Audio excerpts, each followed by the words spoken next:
It seems the double standard with the U.S. military continues to rage on battles of what is a religious exemption, what is factual, what is proof of allegiance to one belief or another, as we saw 2021 and 2022 play out during the COVID vaccine that did go out, where people were applying for religious exemptions to not receive that. But we're seeing this photo of this major in the U.S. Army that was allowed to grow out his hair and wear these feathers as a symbolic meaning for fallen soldiers, which I think a lot of people think was cool, but there is a double-edged sword to this that a lot of people are not happy about it. Task and Purpose wrote an article about this, which discusses it further. And Patrick Sorensen says, "We wear these medals on our chests and they represent the different achievements and deployments and things that we've gone through in our military service," he said, and says, "For me, I think it's more important that I recognize and remember my soldiers, and so I wear my 5 feathers to represent the soldiers that I've lost." And I do see this as a huge public statement. He's understanding of the outrage of this, and that's why he's gone above and beyond to have these public photos that are done in amazing quality with everything appropriate. And he's a public affairs officer as well, and kind of making this public statement, which I will say is interesting because I've dealt with public affairs for the Marine Corps side, for example, where those members that have had out of regulation shaving profiles or whatever that they weren't allowed to wear could not be taken photos of and published on official areas because they did have a no-shave profile or no-shave chin. So it's interesting that now this is accepted in one of those things, but we'll get more into why that is. Sorensen told Task and Purpose that he has a religious accommodation from the Army based on his Native American heritage and faith. He's authorized to grow his hair according to the Army's female hair standards, a regulation workaround similar to that given to Senior Airman Connor Cron last year to allow him to wear his hair in a native braid. Sorensen is also allowed to wear his hair loose and below the collar at Native-specific events and for Army ceremonies or memorials that honor the fallen. Hearing this, I have no qualms with the memory of these service members, why he's doing it. I totally understand it.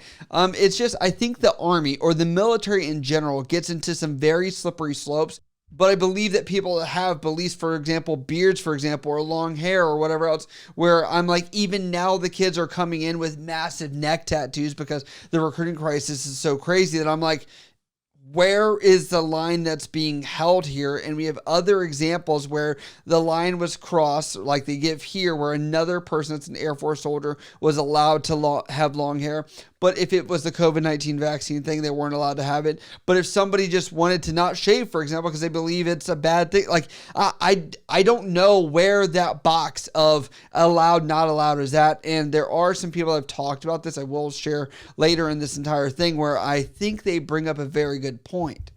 I also wanted to annotate that there was a hospital corpsman second class Petty Officer Sims that was serving over at Recruit Training Command over in 2014 for having a natural hairstyle, which I think people could be frustrated with as they see exemptions like this being allowed, but for something like her, that not being allowed back then, and maybe saying that this is an unfair issue. They see each feather represents someone that Sorensen deployed with or worked with in his career who died while in uniform. A white feather represents Specialist Brittany Gordon, who was killed in Afghanistan when a SB. A black feather is for Sergeant First Class Nelson Trent, who was killed in 2012 when his vehicle was struck by an IED. 3 other black feathers represent soldiers and a contractor Sorensen was close to who died by S-word.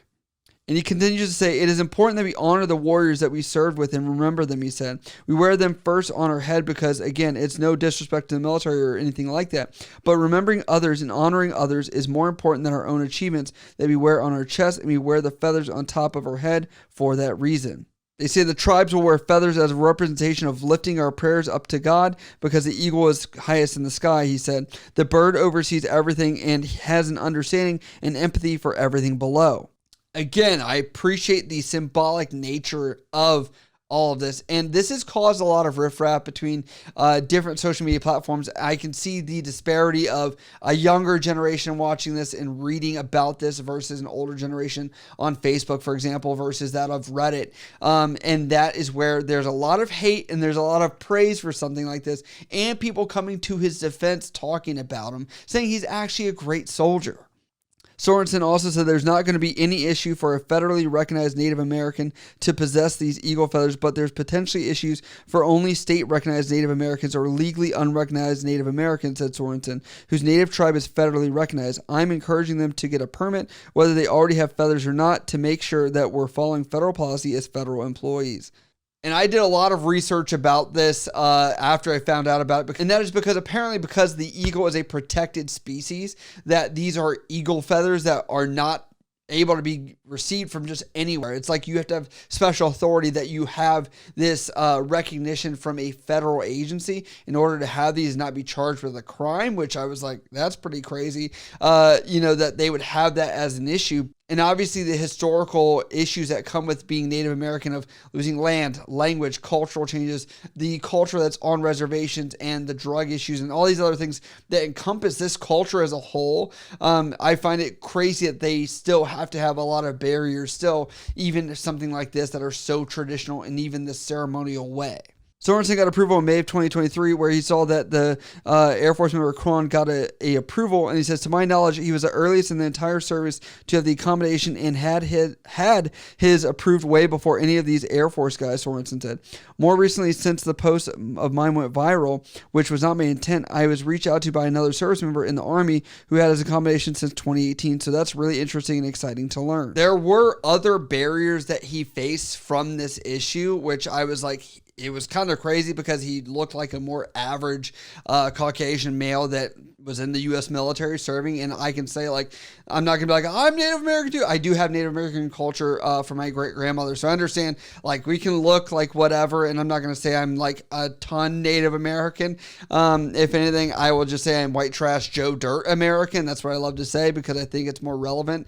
And it's not as cool. And I don't really have any historical ties to that side, which I would commend somebody like this to have that. Now, what I will say on top of that is, while I did have that judgment along with many other people, I do have to sit here and say that, like, he wasn't always part of this tribe, and I didn't even know that. You would think if somebody had so much compassion and enthusiasm for their tribe, they would have always been a part of it, but that's not the case according to what they found over at Task and Purpose. They say Sorensen did not join his tribe until he was in his 20s. Membership required a DNA test to prove his ancestry. He is aware, he said, that he can appear white, and said he's gotten many comments challenging his identity.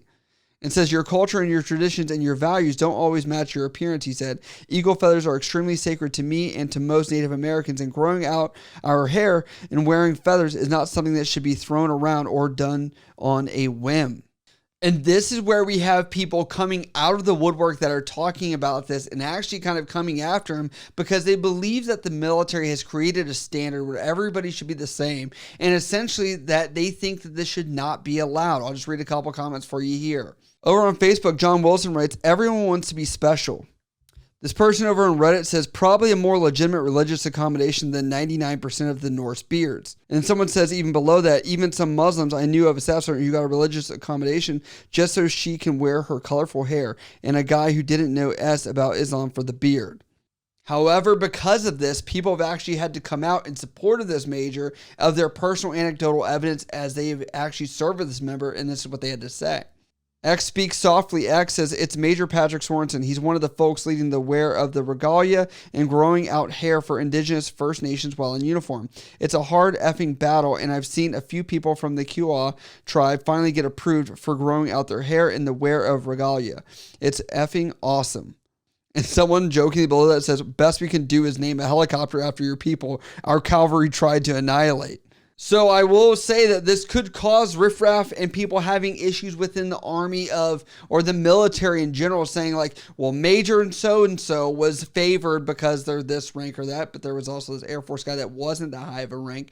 And I think that the idea that this is so hard to get these passed, or like what proof you have to have, I'm not a legal expert to navigate this, so I will say that. But, hearing from people that want religious accommodations, I feel like understanding and empowering soldiers, sailors, Marines, airmen, whatever else, Space Force, Guardians, whatever, in order to allow them to say, if you meet this threshold, this is what it is. But right now, the arbitrariness of this that is not fully understood, where he's finding people that were approved from 2018. You have people that are saying the beards from other types of beliefs are not actually legitimate. I just sit here and I'm like, where is the line drawn? What is the threshold? What are these things that are there? And if you are a person that is an expert that can navigate this and explain it to me, please do, because I cannot understand it, even as I was trying to navigate that understanding from the COVID 2019 issues.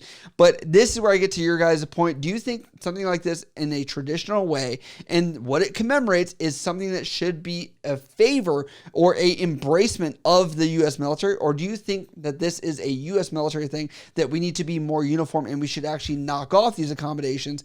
Where my perspective and my opinions are, I just need to know where the line's at, because really I don't know where to judge this at. But as always, the conversation continues down below as we continue on through the drudgery of the military and the culture that is out there. As always, if you guys like what I cover here on the channel, hit me up over on Instagram, Snapchat, Twitter, TikTok, or down in the comments below. I love you guys. I'll see you next time.